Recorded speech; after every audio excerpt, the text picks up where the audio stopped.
Yeah.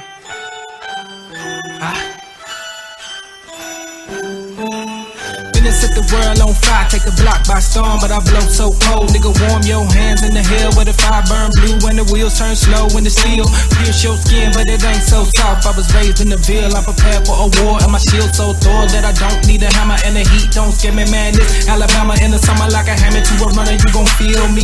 Go ahead, call me Green Sea Billy. Free Willy in your mind at the same damn time. You don't even wanna reach for the ceiling high. Listen, man, I'm the truth, won't lie. That's why I tell you put your hand to the sky. We can live for the moment, screaming out omens like the roof on fire. Finna set the world on fire. Finna set the world on fire. Finna set the world on fire. Finna set the world on fire. Welcome to Free Lunch Podcast. We are a member of the New South Movement Podcast Network. I am your co-host, Tight. We got the main man with us, BGZ, the other half. How you doing, sir? Yo, BG, the 27 kid, Freelunch Podcast. What's happening? We back at it, man. Well, we finna turn this thing up a notch, bro. We got turn this thing up a notch. Yeah, 2-6 is a very special day, and we got an opportunity to have hopefully two. I know at least one of the signature programs for ESPN, the Six. One of the co-hosts of that particular show, Michael Smith, will be joining us here shortly. But BG, you right, man. It don't get no better than this. This A-list. It sure don't, man. To have a return guest, I mean, that in itself it speaks volumes when people are willing to come back a second time around. But since the first time we talked to Mike, a lot has changed in his life professionally. And we're going to get into it today. And I like when we have Mike around. You know why? Why? Because when he on the show, I can cuss. When he come on, I get the green light to use profanity. So I like when Mike on here. Explicit. We automatically go to explicit. We got to put that label on it when Mike Smith come to town because he don't hold back one bit. Nah, absolutely does not. So, and I felt like on our last show, BG, he alluded to something. I don't know if it was to the parodies or to them signing the 3-year contract, the guaranteed contract to take over the Six. Mm-hmm. But we're gonna find out here shortly. So, look forward to having Mike join us on the show. And the next voice you all will hear is that of Michael Smith.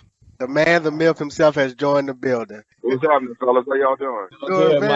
Doing very well. It takes two to make a thing go right. Oh, man. I feel like I have ruined that song for the rest of America. I know I could go the rest of my life without hearing it, that's for sure. Whose idea was that, Mike? Honestly, no. Honestly, it wasn't ours. Like, sometimes it works like this at big corporations. So we knew we were going to do some commercials, but the creative, as it's called, was going to be totally different. It was going to be introduced at a basketball game or something like that. You know what I mean? It's going to be something a lot more, sports related, or we were going to play pool or something simple. Well, the president of the company got involved. This is such a big deal for just the company in general. He got involved and they started brainstorming, and we didn't know what we were doing until we got there that morning. So when we get there, it's a group of guys, all of them white, and they were like, "So look, we got these outfits for you to wear," and they showed me the outfits, and it was like suits and gold chains and big ass Flavor Flav clock and Reeboks, and I'm like, look here, man. That's buffoonery. Buffoonery. I'm like, look, I will pick and choose, but I'm not about to let y'all make a fool out of me. And they were like, well, could you just look at it? I'm like, nope, ain't happening. I'm like, could you just try? Nope, can't. Well, what about nope, So, but we knew that the song was gonna be "It Takes Two," which I wouldn't even pick that song. Quite honestly, I thought that was a little cliche. We'd have picked like some Black Star or something, some Outkast, whatever. We'd have picked something a little more, a little different. Mm-hmm. But that was a song, and it was a lot of money and resources put into that spot. And so I was like, look, I'll find my happy place that I'm comfortable doing it. And, you know, it was me and Jemele, really. I was like, so what we'll do is, what came naturally to us was us working. Like, we basically wrote the script. Like, us working, me singing, me clowning, and Jemele eventually joining in. That felt like it was something that we would actually do. That felt like us. Right. And so they were like, look, we'll do whatever y'all want to do. Y'all just tell us what y'all want to do. I'm like, all right, so we'll be sitting down writing. I'll start singing in a bad voice. Jemele will join in, and we'll have some fun. That's what we do. We have fun. And, I mean, we did that for a few hours, man. We heard that song like 20 times that day because Jemele knows all the words. I don't know all the words. We were rapping. It was basically like a music video, which they cut down to 15 seconds. There was some concern because, you know, look, man, not only did we not want to be when we worried about being the black folks on TV dancing, because we know what that connotates, but also we don't want people thinking that this show is just going to be a clown show either. I mean, like, we talk sports with the best of them. Right. You know, our conversations are second to none. So we also didn't want the advertising for the people that didn't know us, that weren't familiar with us, like y'all, to give people the wrong impression. So, you know, I'll be honest, I'm pleasantly surprised at how well the spot has been received. But also, too, man, it's just frustrating to have to exist in a world where we just can't have fun. Like, me and Jemele have fun. We're goofy. We're silly. Right. So, you know, it's like you're damned if you do, you're damned if you don't. If you dance and celebrate the fact that you're about to take over the 6 o'clock Sportscenter, the biggest brand at the company, one of the biggest brands in sports broadcasting, you know, if you dance and celebrate, then you cooning. Yeah. Right. If you play it too straight, then you're being too white. Right. You know, if you defend the black athlete, you know, then it's just because he's black. If you criticize the black athlete, well, then you're selling out. You know, so that's just the world we live in, man. So ultimately, like I told y'all the last time we talked, man, you just got to be yourselves and don't worry about everybody else's critique of it. And I know you're big on creative control, and I think that is what made that spot, because I like the spot, and I could tell. I thought you might have come up, you know, that y'all might have collectively come up with it from the jump, but to be able to have that creative control and say, hey, we want it to fit, you know, what we do. I took it well because by you having your imprint on it, I think that saved it. And it looked like something I would do because we've danced before. Correct. We made fools of ourselves. I mean, you know, like we don't take ourselves too seriously. We're silly like that. So as long as it was something like, and we were like, no, we're wearing our work clothes. We're wearing our regular clothes. I'm wearing the jeans. I'm wearing a blazer. I'm not wearing, you know, like, I think they looked at it like, you know, because I had done the Curtis Blow spoof, we did basketball, that they could put me in the costume. I'm like, nah, it doesn't work that way. Not quite the same thing. Yeah. So, I appreciate it. And it's one of those things where you just got to be, when the time comes, man, and not just when it comes to, you know, your image, but whenever the time comes, you got to be ready to you know, put your foot down and be like, I'm not doing it. And, you know, if it's going to be a problem, it's going to be a problem. But I'm not, that's where I draw the line. I'm not doing that. When we last had you on the show, Mike, you kind of mentioned that something that you all were in the works for something big, and I wasn't. Now looking back, was that the last time I talked to you was before Sportscenter announcement? Absolutely, yeah. But you didn't. You said this is what you said. You said, hey, we got something big that's gonna happen, and I wasn't sure if it was the parodies because a few weeks later y'all came out with which parody did y'all come out with first? No, it wasn't even Boys in the Hood. It was the one before Anchorman. Anchorman. It was Anchorman when y'all came out with. And then I was like, oh, that's pretty dope. But then a few weeks later, y'all dropped the bomb with the 6. And so which one were you alluding to? Do you remember what you were alluding to at that time? I don't because, I mean, you know, we were working on Anchorman, so we were talking about parodies. It was probably Anchorman or skits. It was probably Anchorman. Boys in the Hood came together over the weekend. Like, we weren't going to do anything for Halloween. And our producers was like, y'all got to do something. We were like, man, we just did Anchorman. We tired. I was like, I got a Ricky jersey, a 42 jersey. I'll wear that, and Jemele could wear a hat, and we'll just sit at the desk. Next thing you know, they built us a porch. And and it was like, oh, well, if y'all gonna build us a porch, we got to do a skit. So we had Carrie fly in, and we had Reese already around. We was like, look, we're gonna do this scene, and we kind of, you know, we rewrote the lines to fit us. And, you know, look, spoofing Boys in the Hood comes naturally, same as Coming to America. You know, it wasn't a stretch for us to pull that off. So we did that. We did that in, like, I want to say one take, and it took us about 30 minutes to do the 3 different shots that we had to do. And that was a next thing real you know, it 40. aired that morning. And that That was was a a real real 40. 40. Absolutely. Yeah, We absolutely. commit to our roles. There's no half stepping. We method actors. But but we knew about the 6 at that point because it was percolating in our contracts. It wasn't announced until the contracts were finalized and the I's were dotted and the T's were crossed and that sort of thing.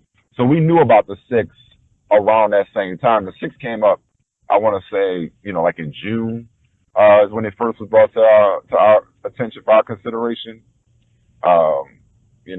So yeah, man, it was one of those things where it's just an amazing time, man. Last night we went to the ESPN party here in Houston, but we went to the party last night, man, and it was overwhelming, the love, man. Like, it just, we get love a lot, wherever we go, and it's really always nice to see. But this was on another level, man, because you can't turn on the TV without seeing that commercial.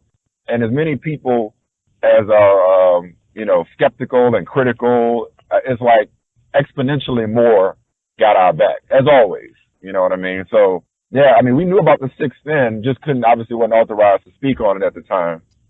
But it's something that we could have never imagined, bro. That's all I can tell you. It's something that we could have never conceptualized, taking his and hers to the 6th. You all did your own version of the ESPN car wash man. going on tour. Yeah. I have never seen that done by two personalities from a sports network. I don't know if that was the first or not. You tell me. I know we never did any kind of promotion for his and hers, and that was a big point of frustration for us. Like, how much better could we be, or how much more successful would we have been? And we were successful, don't get me wrong, if we would have been promoted more. Well, they made up for it and then some. I don't think that we felt like we were on a campaign trail, man. Felt like we were on like we were running for office or pushing a movie. It was a huge amount of interviews. Who put that together? Who put that together though? Was that your agents or was that ESPN? That was ESPN, man. That was all ESPN.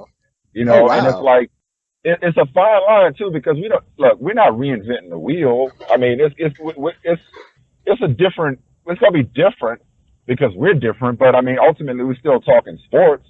We're not doing the show in 5 different languages. We're not doing magic tricks. So and the 6 o'clock Sportscenter has been on for a long time. So we don't want to give people the impression that somehow it's going to be like unlike anything you've ever seen before. Like, we're not trying to overpromise and underdeliver. But that said, it's a big deal for the company. Sportscenter, as they like to say, keeps the lights on. Mm-hmm. And we've gotten to a point where at one point we were selling tapes out the trunk and looking for a record deal and just underground, unsigned hype type deal. So now, I mean, I had an executive last night as I was getting out the car at 3 o'clock in the morning, dropping me off at the Derrick Hotel. He was like, "Y'all the future of this brand." Was that Mr. King? No, that wasn't Rob. No, that wasn't Rob. It was somebody else. But gotcha. But it was meaningful nonetheless. And I mean, last night just walking around the party, the amount of fans, the amount of celebrities, man. Like Michael Irvin, damn near, gave me a cramp hugging me so hard. For example, that's one that comes to mind. But it was just crazy, man. And I appreciate y'all too, man. I appreciate y'all persistence and y'all commitment and y'all support. Y'all showing so much love. Like, we're gonna support you whether you want it or not. So and I appreciate that. Y'all like, motherfucker, you coming on this podcast. You coming back on free lunch. We like, you ain't gonna do all this media tour and ain't come check out your people. I was like, we the underground. But it's something to it though, Mike. When you opened up and you said that the president was involved in the It Takes Two promo, it's something that they're sensing, that they're picking up on. Any idea of why they might be riding so hard? I think they finally realized that they had something special. I think it took them a while, but I think they were paying more attention than we realized. Mm-hmm. And I think they know that Jemele and I, when we have 2 people who individually have put in the work and paid the dues, coming together and having the conversations that we're having and producing the content that we're producing and pushing the envelope. Also, I think it's a convergence of several things. Number one, again, Sportscenter is the baby. Sportscenter, like that big multi-billion-dollar building that we call DC2 on campus, that was for Sportscenter. Right. Like that's is Monday Night Football at Sportscenter. Like that's the biggest thing at our company. Right. That's number one. Mm-hmm. Number two, Jemele and I, and Jemele more so than me, pretty active and pretty savvy on social media. And so we're in the Absolutely. digital age, we're in the social media age where, you can't just do TV and go home. So the object is to have, to be more engaging throughout the day on social media, to really take advantage of that. And I think the third thing is, man, and Skipper told us this a while back, John Skipper told us a while back, but, we didn't think anything of it. At the time, we just thought it was like, all right, we'll see. He told us that he was sick and tired of hearing people talk about the talent exodus at ESPN. And as were we, because we've long taken offense to this idea that everybody's leaving ESPN and ESPN is dying and ESPN is struggling. And fuck that. Are people cord cutting? Yeah, because cable's expensive and they got streaming services and they got the internet and they got and the economies, they got a lot of different reasons why people, like, ratings are down. The National Football League's ratings were down. It's like, okay, but ESPN, we all right. We're more than all right. And from a talent standpoint, don't sit up here and tell me because Skip Bayless and Colin Cowherd and Jason Whitlock and Bill Simmons left that we having a talent drain. I'll be damned. Absolutely. I'm still here. Absolutely. Jamel's still here. Bomani's still here. Absolutely. You know what I mean? Dan Lebertar's still there. Yeah, you know what I'm saying? Absolutely. So it's like miss us with that shit. So I think ESPN too is going on the offensive from the standpoint of like, look, FS1, y'all may be making these splashes with these hires and all these other networks taking shots, but you coming at the king, so you best not miss. So we still here and we still got dynamic talent, and there's no more of a dynamic duo in this industry than Michael and Jemele, and we're here to celebrate that. Like gone are the days of us just going to work, being humble, letting the work speak for itself. Sometimes you got to beat your chest. Sometimes you got to let people know what time it is. And I think this was an announcement of sorts that the day of, like, the people that say Sportscenter, can't be exciting, that Sportscenter isn't appointment viewing, that demise has been greatly exaggerated, as the old saying goes. I think everyone is celebrating you all getting the 6, but I don't know if they truly understand the significance of what that position hold. And you kind of just touched on it, but let's talk about something BG mentioned earlier, creative control. I'm a huge Dan Lebertar supporter and fan. Love their show and what they're doing.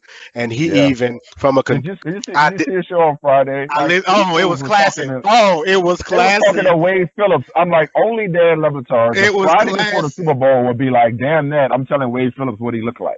Absolutely. And then to have Kenny G on and that whole thing. But what the creative, I mean, they get it to me as far as how to do radio.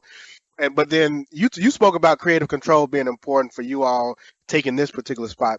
What is it about the creative control that's so important to you and Jemele, Dan, Bomani? What is it that you want to make certain you can dictate having that creative control? Like, that's very important. Well, I think the common denominator in all the names you mentioned is that we're all writers. And, writers don't have somebody else write for them. You know what I mean? Like, we don't let other people write for us. We do our own work. We don't plagiarize. And if you're gonna have your own voice, you have to write for yourself. And so I think, we kind of think, I don't want to say on a different level, because I certainly wouldn't want to be insulting to my broadcast brethren and sisters, but outside the box. Yeah, it's just we come at it differently. I think, and when you're in the opinion business, when you're in the business of giving your opinion, you can only give your opinion on that which you know about, that which you care about. And so, and that, therefore you're going to be passionate about things you know about and care about. So if you got somebody else producing a show for you, the chances of it being authentically you are going to diminish. So, it's like, there are people, believe it or not, you love it, I love it, y'all love it. There are people who hate Dan Lebertar show. Oh, absolutely. And y'all know, and they got a bit about it. You don't get the show. Yeah, you don't get it. They're like, whatever. You don't get it. They got people that hate his and hers and hate the 6. But you know what? You don't get it. You don't get us. But ultimately, the people that do get us are going to really dig us. And we talked about that before. We're here for the fans that really get it. And so, when you look up and somebody else is producing your content for you, and I don't mean to liken us to artists. We're not musicians or, or painters or anything like that, but it's similar in that respect. And like, you want to be able to control your own art. If somebody else is writing your stuff or producing your stuff, it's like, that's not really me. And I've been there. I've done that. I've done a lot of shows and a lot of work that it wasn't me, and that's the thing. So we're all willing to succeed or fail as long as we're ourselves, because that's the thing, that's going to attract viewers. I was telling somebody the other day, I think nowadays everybody can get their information from a myriad of sources, but you come to the place that you can feel a connection to. You come to the people that you feel connected to, that you, that you want to hang out with, that you like, or even that you hate, but you watch and listen to the people that you care about. So even if you hate watch, it elicits some kind of emotional reaction, So, people watch, First Take just as much because they hate them as because they like it, but whatever the reason is, you watching because there's some kind of emotional reaction that you're getting from watching Stephen A. or whatever. So I guess, I don't know if that makes sense, but ultimately, like, when you get to a certain point, you're not trying to let somebody else tell you how to be you. Is that not common to have that creative control? I think it's common for people who deliver opinions for a living. I think all successful radio people have creative control. I think the people who do the talk shows have creative control. I know, even on, FS1, Colin Cowherd, I know he's got creative control. I know Skip Bayless is probably the only person that's more of a control freak than I am. Levitard, Bomani, go down the list. They all dictate their content. I think when you really get to a special place is when your producers, not that they agree, but they're like-minded. And the really exciting thing about the Six is that we have a staff that is invested in us, not us as doing SportsCenter, but us as being our unapologetic whole selves. Because the top producer on the show was a fan of the podcast before she ever got to ESPN. Jasmine Jasmine Alexander. Yeah, she's a Philly girl. That's Jasmine. And Jasmine, when we met her, she was like, I love y'all podcast. And absolutely. So she gets it. You talk about getting it. She gets it. So now, I mean, and that's the thing, man. Like, the thing that frustrates me so much, and it hasn't been a majority of people, but it's been enough people to think that it's really a thing. It's like, why do people, especially black people, but why do people feel like Jemele and I are dumb enough or money, or hungry enough for money that we would give up the creative control and the platform and the ability to talk about topics how we want to talk about them just to be on SportsCenter? We'd have never done that. We'd have never gone to SportsCenter if it was going to compromise what we built with His and Hers. We were more than happy to stay on His and Hers and do things our way. We never went to them and asked them to do SportsCenter.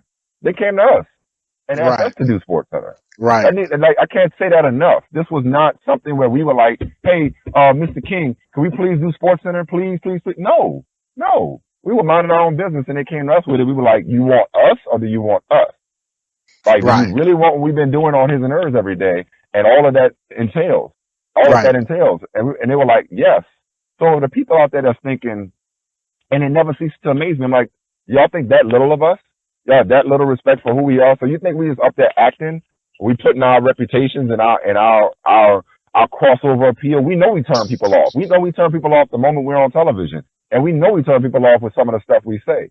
So you think we're saying that and then gonna undermine all of that just to go be on SportsCenter? No. Right. Like, this is something that is coming with the understanding, the explicit and implicit understanding that we're going to do what we've been doing except do it better. And we have producers who want that. Jasmine, Rob King, everybody on the show, they are like, yo, no, don't change a thing. We're just going to do it better. That's that hate that comes with success. You're right. I guess it's hard for people to believe. You're right. Maybe it's as simple as that. Maybe I'm giving them too much credit as critical thinkers, but maybe it's hard for people to believe that little show that was a podcast 4 years ago is hosting the biggest brand at the company and the biggest sporting brand in the country, at ESPN on SportsCenter. Maybe it's just hard for people to believe that we can have our cake and eat it too. I guess they're looking at it like, oh, there's no way they put y'all on SportsCenter to be as woke as y'all been. No, actually they did. Just for our audience who's listening to the show, and as Jamil tells the story, you all were breaking down post show from his and hers. Mr. King walked by and kind of Yep. came back and asked you guys, hey, would you like to be the new host of the Six? And y'all kind of looked at each other and were like, you really want us to be the new host, and the whole creative control dialogue that went back and forth. What I wanted to tackle was when I started really listening to an interview you all did with SI and with Richard, I started hearing how you all use your leverage to a certain degree, and I'll let you break down how much. But you really were able to, from a production perspective, get some of the brightest producers that were women of color that are going to help now produce this show. Can you kind of talk about the significance of that alone? Just not only with what you two are doing in front of the screen, but behind the scenes, how you've been able to empower your circle and get some other creative producers that we don't hear about. Like for us, it was simple in that we wanted the best team around us. And, the thing that we always got to stop and tell ourselves, because like diversity usually for a lot of people connotes like, oh, okay, we need different perspectives. We need different viewpoints. We need a woman. We need an African American man. All right, we've checked all the boxes. Like, look at this room. Look at all this diversity in this room. Right.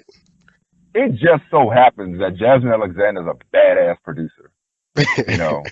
I mean, Talia Wilkins is a badass producer. Chica is the man. Like, let's not undersell ourselves. People will even look at the Six on camera. They'll look at me and Jemele. It's like, oh, this is ESPN's attempt at diversity. Now, motherfucker, me and Jemele, we kick ass and take names. Like I challenge somebody to do better television than we do, black, white, or other. Likewise, we didn't pick the producers for diversity's sake. We looked at who was the best, and it just so happens that some of the best producers there are African American and women. Like Jasmine was already on the Six.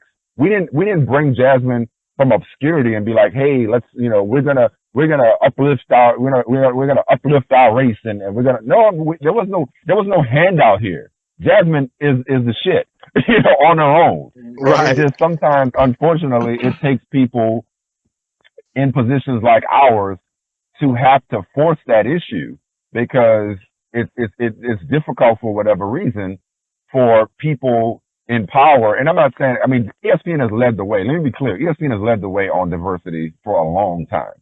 Time. We've invested in women and people of color is like nobody else has. Absolutely. But I think sometimes in the search for diversity, people oftentimes ignore the fact that independent of that, they're just good. They're just good. And so it was a no-brainer for us to have Jasmine and Amina Hussein, who does the NBA countdown shows. She's a consultant on the show. She's somebody that we've admired for a long time and that's been instrumental in our growth over the years. There were, and it's not just African Americans either. There are women on our staff. There are Hispanic Americans on our staff. It's like there are a lot of people that bring diverse perspectives, but ultimately they're just damn good at their job. And when you see this show, man, and look, and the top two guys are white men. So it's Rob, Mike McQuaid, Scott Clark. We got everybody. Like, this is a dream team. It's a dream team of producers that happens to have a lot of diversity. But like, look, we're kidding ourselves if we step back and say, oh, the cream's gonna just rise to the top. If it were only that simple, we know better. Sometimes you do have to flex your muscle and say, no, we need more people of color, more women in positions of authority, not just on camera and not just as producers, because they got plenty of people of color on the lower levels, the PAs, the content associates. Our issue is oftentimes promoting those people and retaining those people. Right. And, with no disrespect to the people who did a great spot for us, but if you have people of color making decisions, you probably don't have them asking a black man to dress up like a rapper and dance. Right. They probably understand those sensitivities. or they do a better job when it comes to, producing some of these conversations and some of these segments and making sure that, we're fairly represented, and accurately represented and portrayed, when it comes to the content, not just on television, but also on the internet. I saw Kevin Merida and his wife last night. Like, the Undefeated is doing work right now beyond what anybody could have imagined. I mean, it is really leading the way and driving the conversation. So yeah, I mean, it's always on our mind, but it's easy to do is my point. I'm hoping this makes sense. It's easy to do when you just step back and just look at the most qualified people. Mm-hmm. Jasmine is not some kind of charity hire. Jasmine was already on the six and a no-brainer to be our producer. Her equal, we have two show producers. There's a white dude named Jeremy that we brought from His and Hers, who Georgetown educated, brilliant dude. You know what I mean? So we want to surround ourselves with the best. And if you look up and actually pay attention instead of thinking about, I got to check these boxes, just, promote the best, you're going to end up with a lot of diversity by default.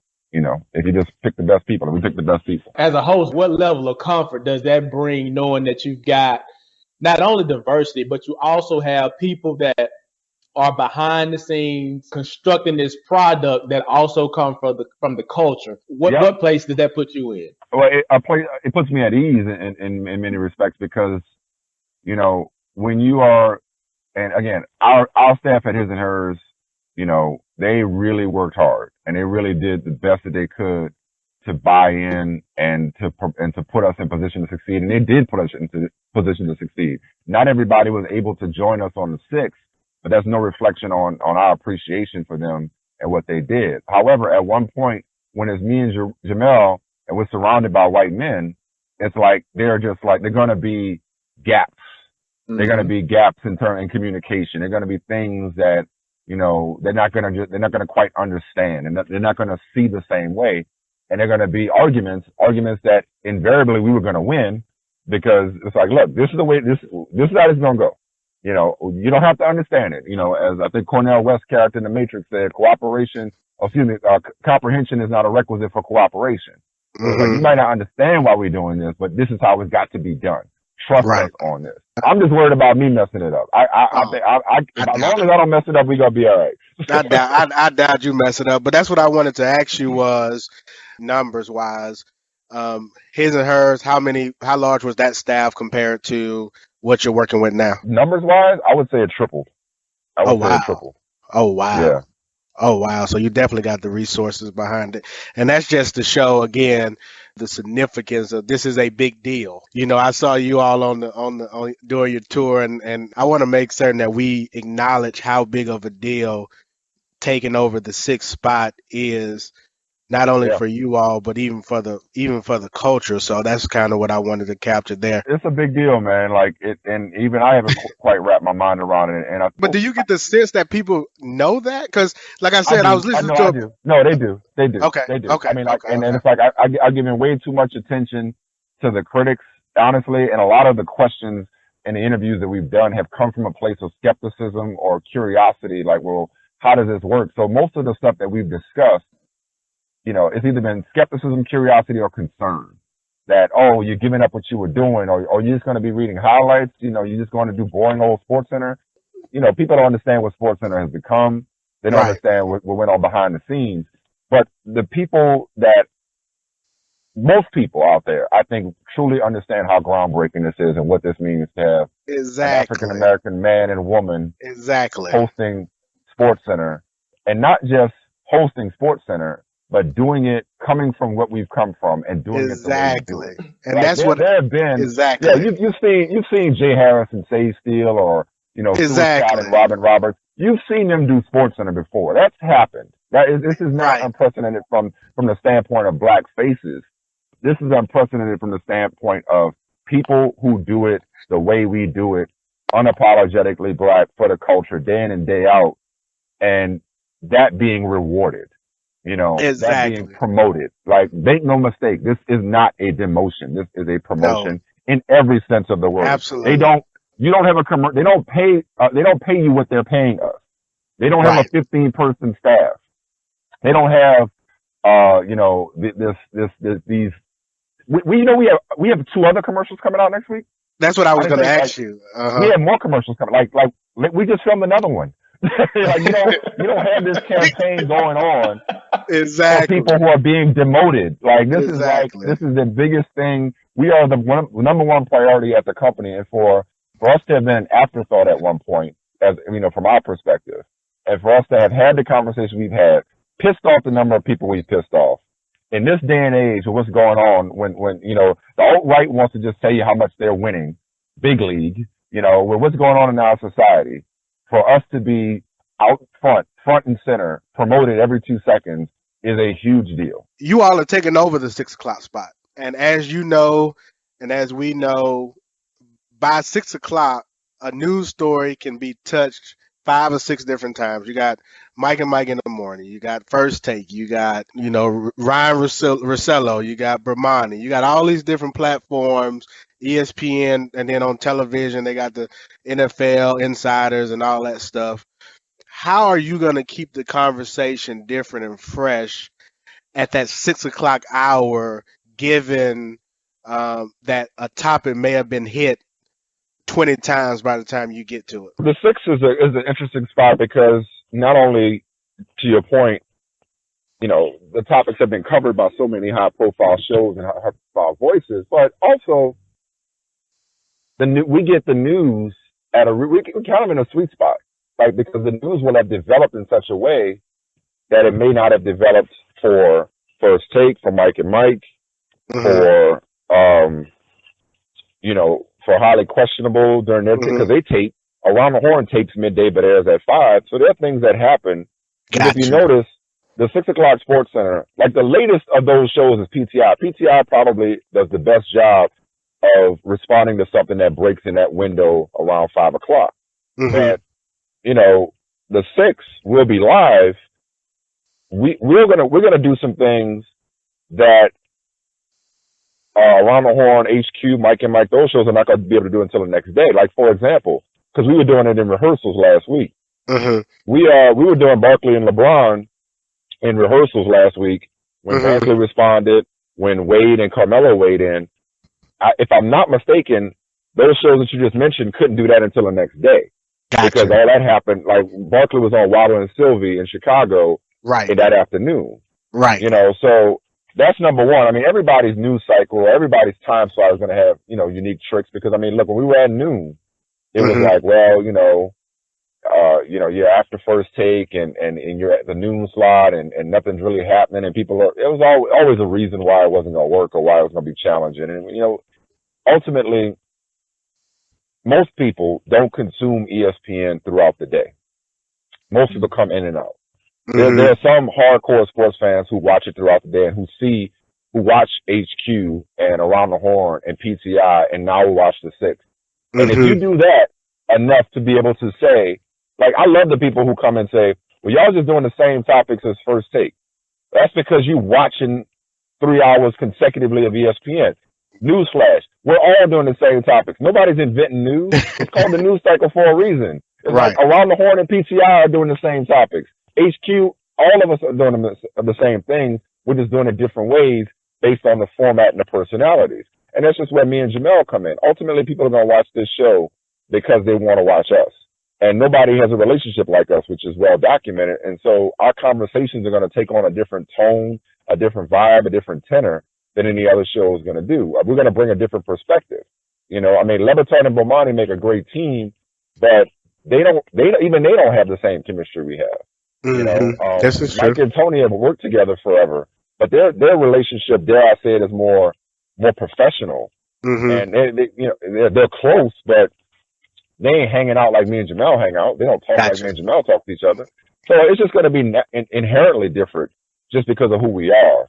And also, we're going to have an opportunity to not only respond to the day's news, but also set the table for what's to come that evening if we so choose. Has management gave you all a sense of what the measuring rod is going to be for the success of the show? In previous interviews, you're not a ratings guy, it's more about relevance, but there has to be some type of metric for you personally. I just leave it up to other people to worry about that. I leave it up to the people whose job it is to worry about that. it's not so much that I don't worry about ratings. It's just that I know that I just trust the process, and I know what it looks like. I know when it's good. I know when it's good. Like because I've had shows that I thought were great, you know, that didn't rate, and shows that I know were shitty that rated well for whatever reason. It's such an inexact science, man. And the way the world is evolving, like Nielsen ratings for television don't tell the story of, well, are people consuming you on YouTube? Are people consuming you via social media clips? You know, are people DVRs? I don't even know if all that stuff is up to speed when it comes to actual ratings. Also, there's relevance, there's revenue. I mean, look, I can tell you that contractually, we both signed 4-year guaranteed deals, and we are guaranteed to be at 6 o'clock on ESPN for the next 3 years. That's in writing. Gotcha. So the people who are like, "Oh, you'll be canceled in 6 months," I'd be like, "That's not how our contracts work." Like we're gonna be on at 6 o'clock one way or the other on ESPN for 3 years. So the company is committed to us. Right. They're invested in us. They put way too much money in us for this to be this isn't a trial thing. So I mean, look, I know what I believe we're gonna do ratings wise, but you know, I'll wait to see it happen first. You know, I don't feel the need to say I told you so when it does happen. You know, but I know what we're capable of. I know the work that we're gonna put in and the staff that we have in place and the resources that we have in place. And look, if you don't watch our show, you're not going to watch it just because of some preconceived notion about what we are and who we are because you're just boycotting ESPN. If you're an open-minded person and you watch our show, I guarantee you, we will have you at hello at 6 o'clock on Monday. We'll have you at hello. Because the open, we got the best open in the history of sports television. Gotta see. I know that. Gotta see it. All due respect to Wale and Lil Wayne, and no, this is the best. This is the best. Drop it here first. Give us an exclusive. Here's why it's the best. I'm not gonna tell you what it is. I want you to feel it. I want you to be surprised. Nobody's gonna see it coming. Like there are people who think they know who we are. There are people who think they can predict. We're unpredictable. Like there are people who think, oh, that's just the black show. But then we spoof Step Hosts, Step Brothers, and then we do Anchorman. You know, and people are like we're so versatile, man. We switch it up on people to where it's like, oh, I didn't know they had that in them. I didn't know they were into that. That's why people who actually watch our show, not the people who just have an opinion about our show, but the people who actually watch our show are into it so much because they never know what we're gonna do. They never know what's gonna happen. Hell, we don't know what's gonna happen from a show to a show. We could do Boys in the Hood one day, and then the next day, break down the election. Who knows what we're gonna do? So this is the open to this show. It's really gonna celebrate. It's gonna make a statement, as in it's gonna celebrate us. Like people want to know what's the 6 gonna be about. Simple answer: Michael and Jemele, or if you prefer Jemele and Michael, whatever. That's what it's gonna be about. It's gonna be about us. It's gonna be about our relationship. And if you are of a certain age, let's put it this way: if you are of a certain age, it's really gonna touch you. If you grew up like we grew up, and you watch TV the way we watch TV, it's really gonna touch you. When you see it and you hear it, you're gonna be like, oh no, they didn't. No, they didn't. Martin, Brady Bunch. I'm trying to think of what it could be. I'll tell you this. You in the ballpark, and I don't want to play the guessing game with you. I know. I know. But I'm telling you, every single the plan is for this to be. We're gonna do every month. Every month we're gonna do what we're doing on Monday. It's gonna be something different. Like it's gonna be just look. Just hit me up after you see it. I will. It's gonna be a theme song, BG. Basically, we finna take it back to the creativity of the theme song, and they finna have this. They finna create this perfect. Let me just say this. I trust them. Based off of everything that I said up to this point, I trust them enough to just wait to the 6th to see what it's gonna be. I know it's gonna be hard. It's gonna be hard. I'll tell you what it's not. It's not a rap song, and I know they got people that think that it's gonna be, some hip hop. And look, Jazzy Jeff remixed our SportsCenter theme song. Oh yeah, y'all so lying. It sounds amazing. He remixed it for us. It sounds amazing. It's on. But I think people try to put us in this box, man.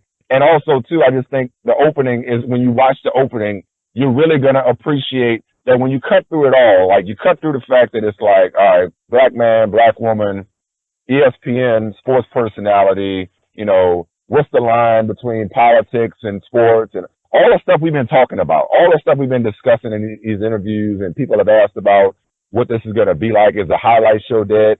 Cut through all that stuff. When you see this open, it's going to make you smile, because you're going to be like, yo, they love each other. They really love each other, and they have fun when you see it. But that's what it's about. That's the you're gonna look back and you'll be like, man, like, who else does this? Because when I watched it, I stepped out. I was like, who else does this on television? Who else has this much fun together? Nobody. That's what it's about, BG. It's that creativity and that developing that chemistry, and you're gonna see it from start to finish what it sounds like. And it's always been unique. Absolutely. With His and Hers, the podcast as well as the show, it's always been a unique dynamic. And one thing that I can say, Mike, that I appreciate between you and Jemele is that your show is a conversational show. It's not necessarily a debate show. A lot of times in that format and the way that kind of media is set up now, they feel like in order to have two personalities, you got to be going at each other and talking over each other. Right. But it's like you build on each other, and you sense that chemistry in almost everything that you've done. I've seen some of the interviews, and it's like y'all almost can finish each other's sentences, and if not that, it's one giving the alley to the other person to slam dunk. So it's really dope how you all work. Talk about Jemele and what she's meant to you, what she's meant to the brand. Just talk about her as a person. Whoa. Yeah, how much time you got? No, I mean, look, you know, she's the real deal, man. You know, there's not many people in my life that I look up to at this point. I mean, I have people that I admire. But the word in the spiritual realm is submit. You know what I mean? It's like, my dad and I are cool. My stepdad and I have a great relationship. I submit to my pastor. And with Jemele, it's like, when she speaks, I listen. Like, I have a genuine respect for her. And I'm not just talking about her take on LeBron. I'm talking about life. When she speaks, I listen. Like, I think even the people that know us know that if you want to get to me, get to her. Like, if you want me to do something, tell her to have me do it. You know, like, that's the kind of admiration and reverence I have for her as a person. Like, you know, she's my little sister, but I look up to her, if that makes sense. It does. You know, she's only my little sister in a protective sense, like, because that's how much I protect her. And, you know, I feel, I'm invested in her success. I mean, look, you know, her body of work and her ability, to communicate, you know, it speaks for itself. So, I mean, you guys know what she is on camera, so I don't need to get into that. But off camera, I mean, she's just salt of the earth, man. Like she has universal respect, throughout the building.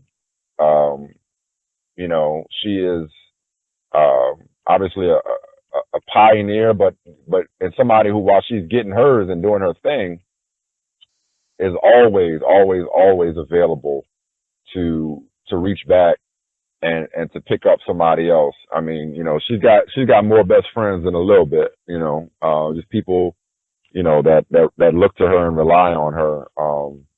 She's just a special person, you know, and she brings the best out of me, you know.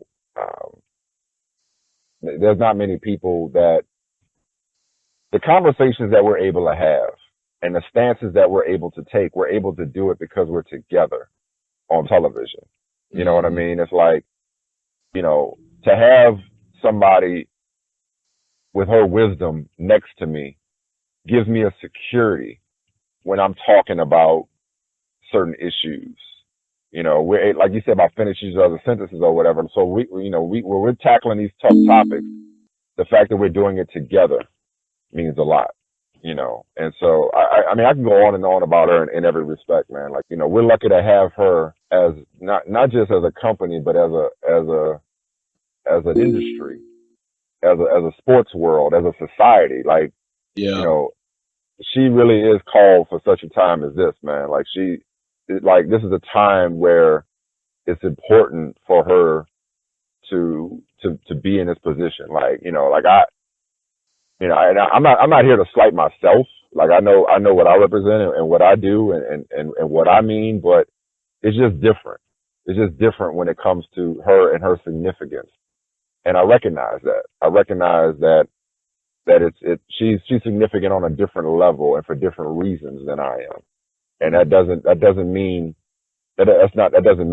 take anything away from me, and we're both in this together. But, you know, she's significant in a Michelle Obama sense. You know what I mean? Like, if I'm Barack, she's definitely Michelle. Yeah. And because Michelle did not take a back seat at all to Barack. You know what I mean? At all. At all. And she meant so much in the way she carried herself. And I don't know if that's a perfect analogy or not. I just mean that it is. She's something special, and she's not done leaving her mark, and I'm just happy to be her partner. I'm happy to be her partner. I'm happy to be her colleague. I'm happy to be her friend. And, you know, she makes me better, and I hope I do the same for her.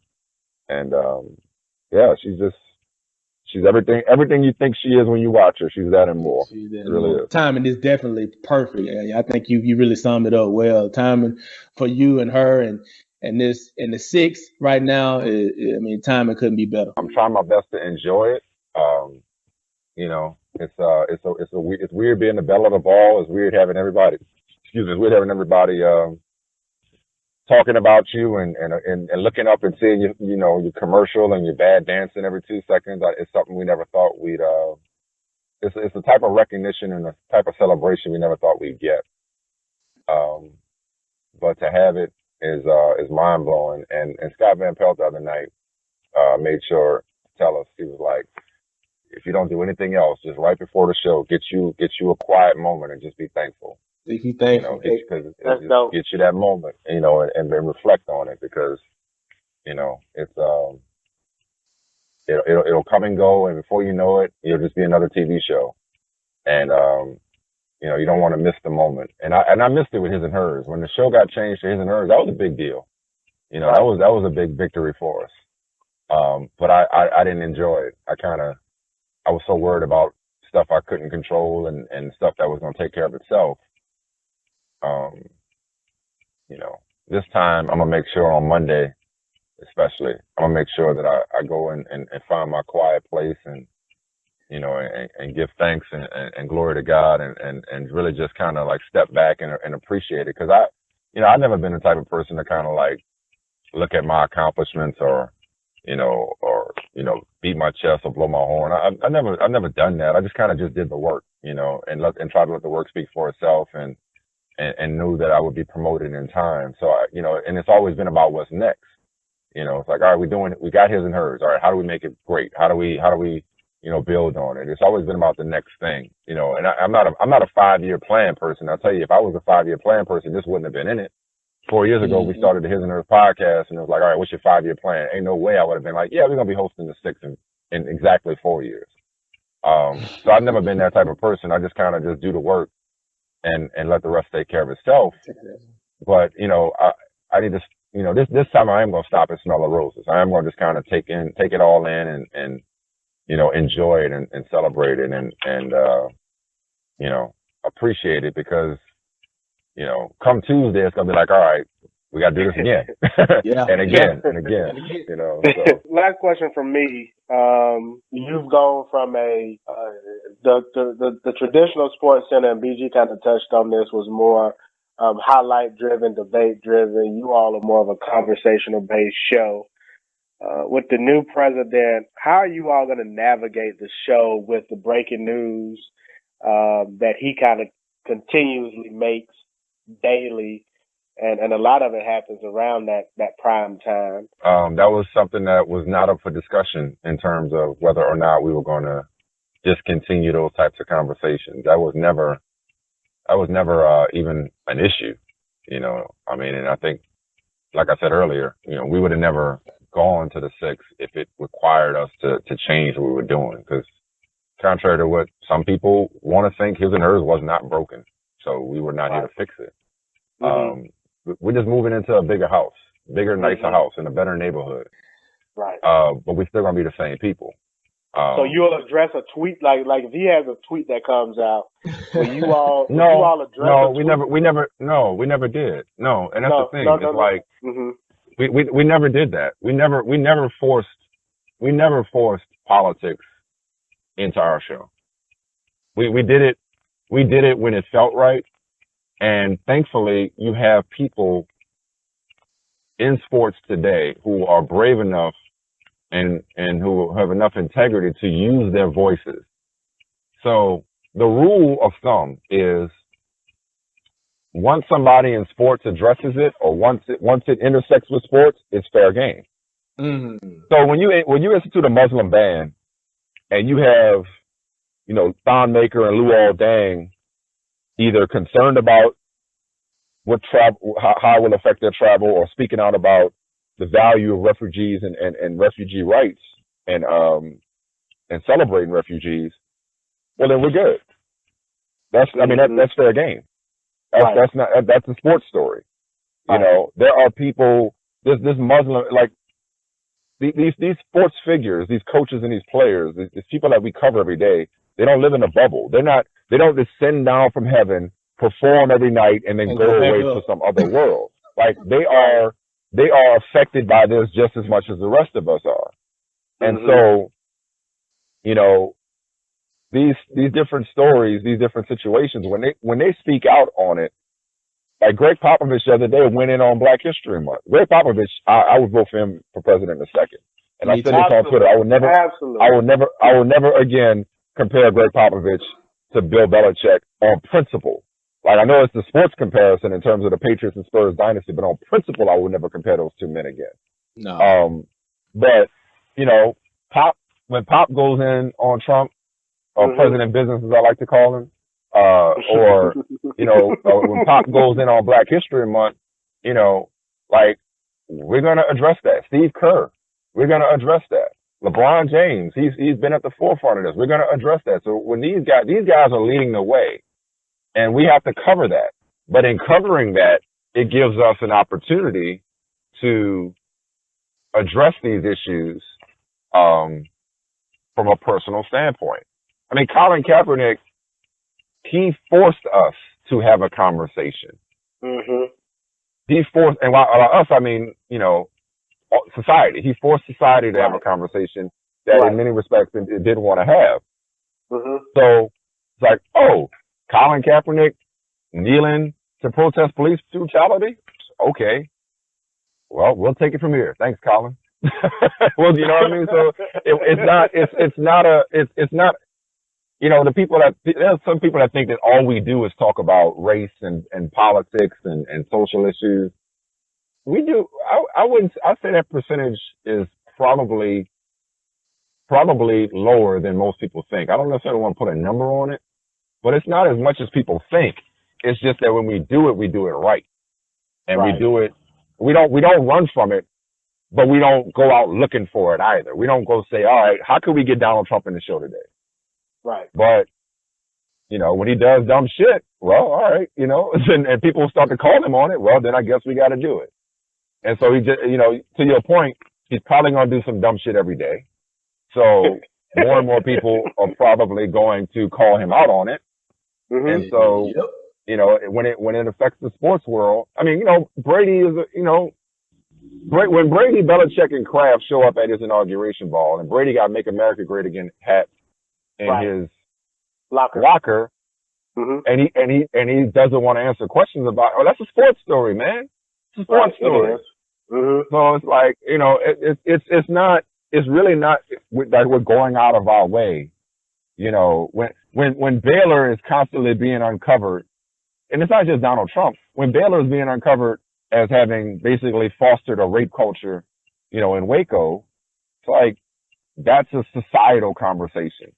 When a player is popped, hopefully it doesn't happen, but when a player is popped for domestic violence, when the Joe Mixon tape comes out, similar to the Ray Rice tape, that lends itself to a societal conversation. So we're not, you know, we're not waking up in the morning figuring out how can we not talk about sports.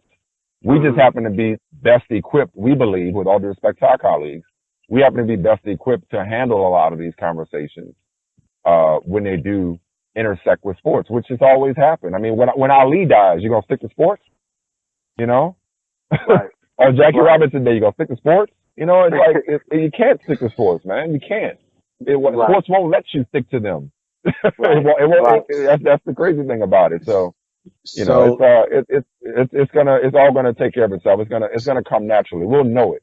You know, and God forbid, you know, I pray it doesn't happen, but you know, when there's a controversial moment, you know, when it comes to race relations in this country, whether it's a police shooting or a protest or what have you, and you have athletes speaking out about it, we're going to discuss it. We're going to discuss it when it's important to us, you know, because a lot of times, and there are some times, I think the only time we did it where we just had to do it, I think was the Charlotte shooting.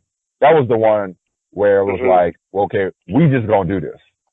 And, you know, we don't care. Or even Orlando too. When the Orlando massacre happened, the nightclub massacre, like, yeah, we're talking about this. Yeah, we're talking about this. Like we're Americans. We're discussing it. You know, because it's affecting us. So there are times. I'm not being completely truthful. There are times where sports does not set us up for the conversation, where we just have it ourselves. But usually when we're doing that, it's because it's the right thing to do. And we'd be remiss if we didn't discuss it. You know, it's like, how do you start a show that day and not act like, you know, innocent people were just murdered in a nightclub in Orlando? How do you go on and just be like, all right, well, last night in the NBA, like, we're human beings. And more than anything, I think that we talked about the fun aspect of it, we also allow ourselves to be vulnerable. People want to just get to know you. And the more we allow ourselves to be human beings and be humanized and humanize stories, you know, the best compliment we ever got, and nothing's ever topped it, you know, was when we first started doing our podcast, somebody said that we were the black friends they never had. Right. And we did a podcast on the Steubenville rape case in Ohio a few years back. And we had somebody tell us that her and her husband spent date night in the car listening to our podcast, just parked, listening to our podcast. Oh, wow. That's the type of stuff, man, that's just like, yeah, you know, and it's like when you hear that, you know, and it's getting dusty in here right now thinking about that. But when you hear that kind of stuff, man, it's like ratings. That's what, yeah, it's about, I don't care about ratings, man. I don't care about ratings. I don't care about people saying, you know, why did y'all have this show? It's like, man, we matter, and we know we matter. We didn't set out to matter, but since we do, we're gonna embrace that. That's what we embrace. We ain't embracing debate. We're embracing, you know, being a voice for the voiceless, and we're embracing people, finding a connection and finding deeper meaning in some of these, finding perspective. They're looking to us to say what needs to be said about these issues.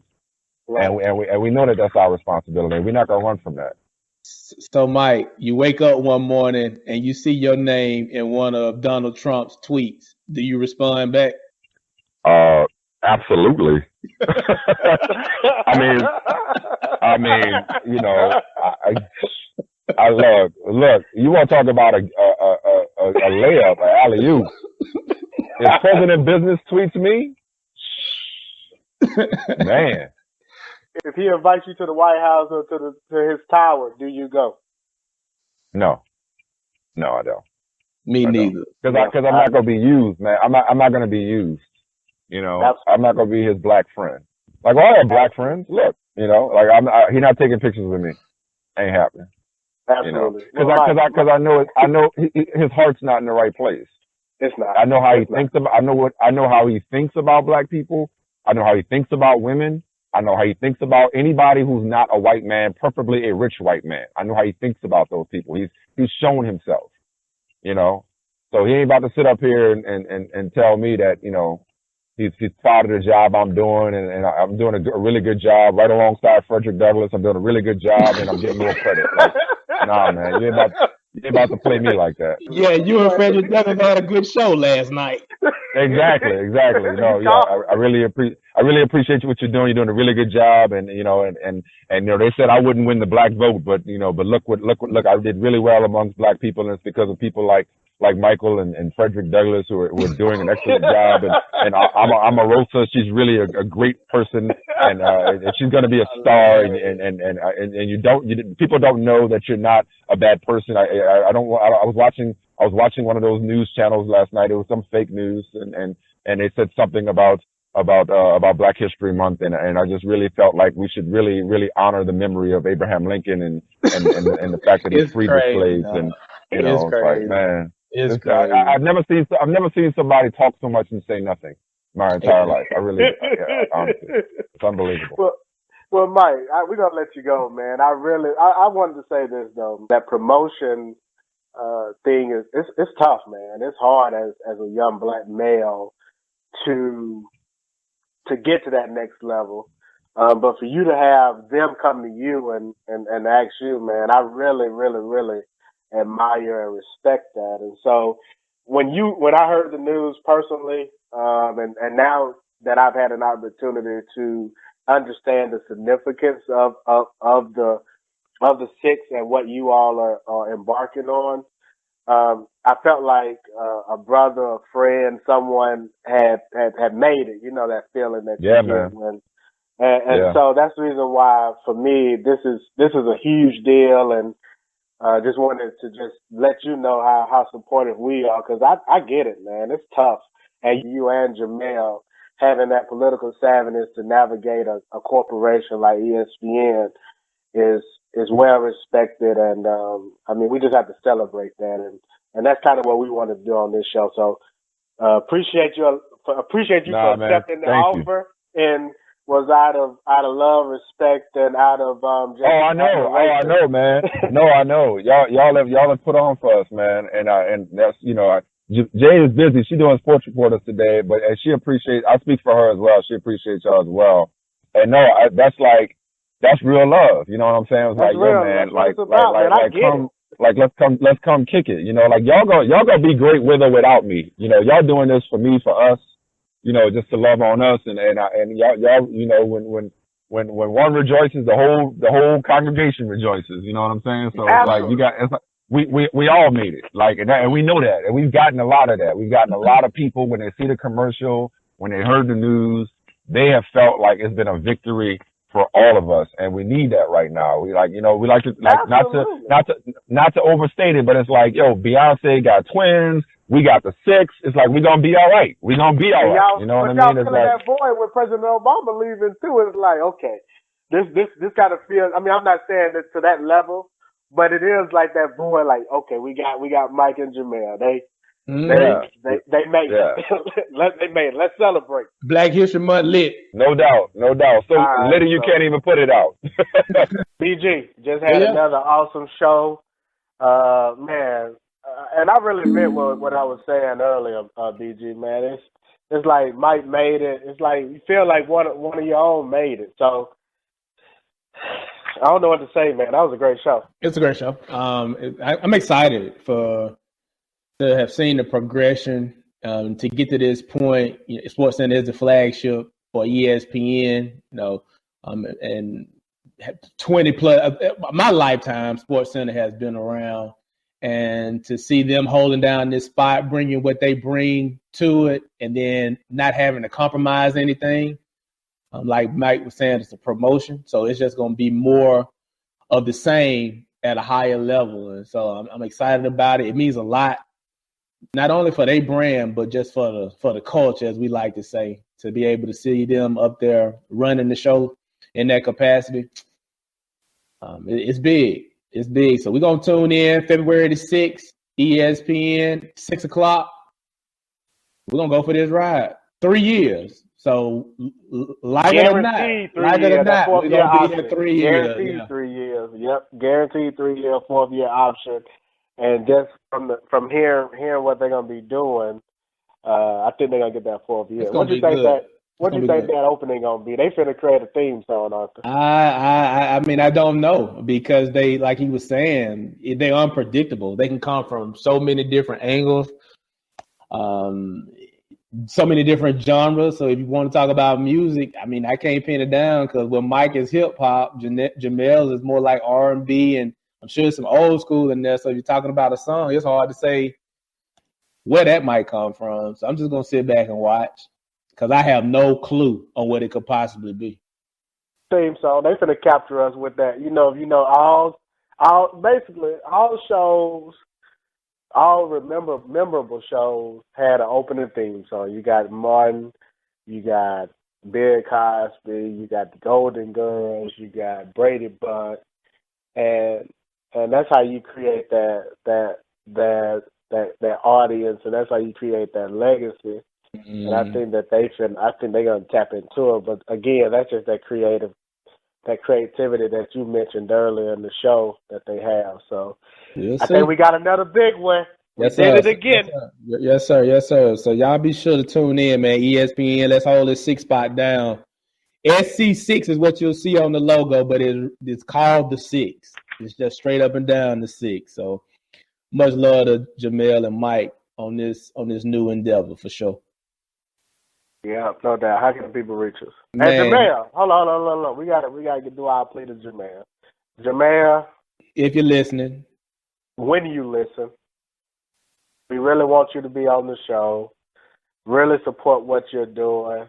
Gonna continue to ask until we get that yes, because what you represent and what you've been able to accomplish speaks volumes, and just your story in general speaks volumes. So hey, Free Lunch Podcast, we are younger brothers. We support you. Come home. That way.